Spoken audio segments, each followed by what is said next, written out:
مشهد صورته كاميرات المراقبة لأولاد أهاليهم ادوهم فلوس علشان يشتروا بيها ألعاب نارية أو سلك مواعين، ويمكن الأم كمان هي اللي ادت سلك المواعين ده من عندها من المطبخ للأولاد علشان يفرحوا ويأذوا الناس في الشارع، علشان يتحول مشهد فرحة أولادها لمشهد درامي كله خراب زي ما هتشوف كده.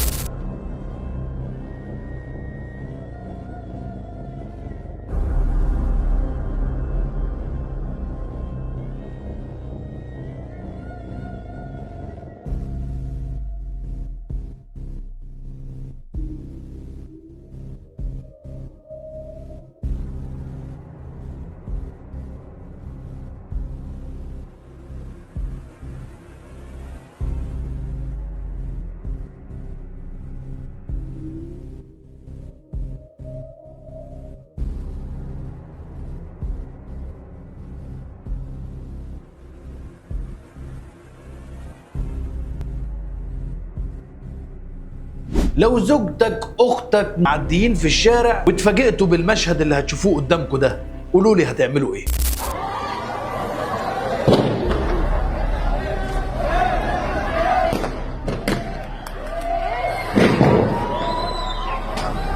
المشهد اللي شفته من شوية ده مشهد اتصور من فوق من الأدوار العالية. حابب بقى أنزلك على الأرض وتشوف المشهد يمكن أمر شوية علشان تشوف لي بس حالة الارتباك والذعر اللي حصلت بسبب الألعاب النارية وبسبب الأولاد اللي أهاليهم اديتهم فلوس علشان يأذوا الناس في الشهر المفترج ده.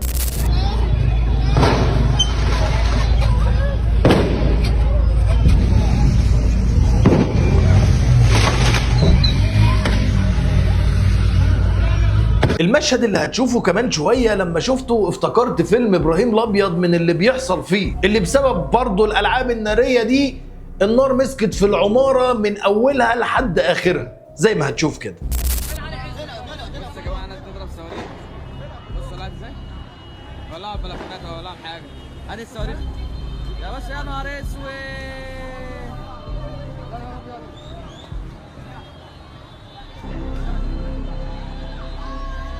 كله يا ريس يولع احمد حسن. ارمي يا ريس.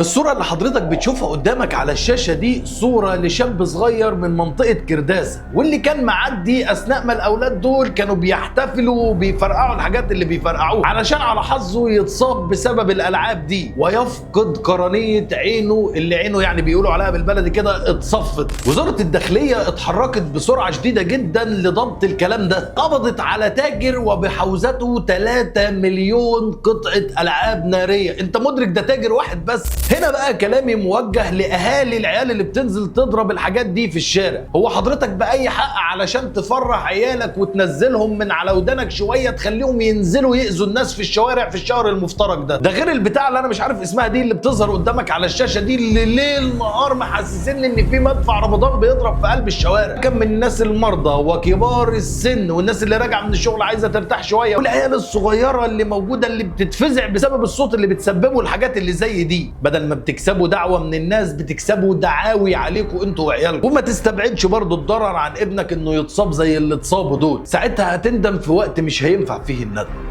بس كده.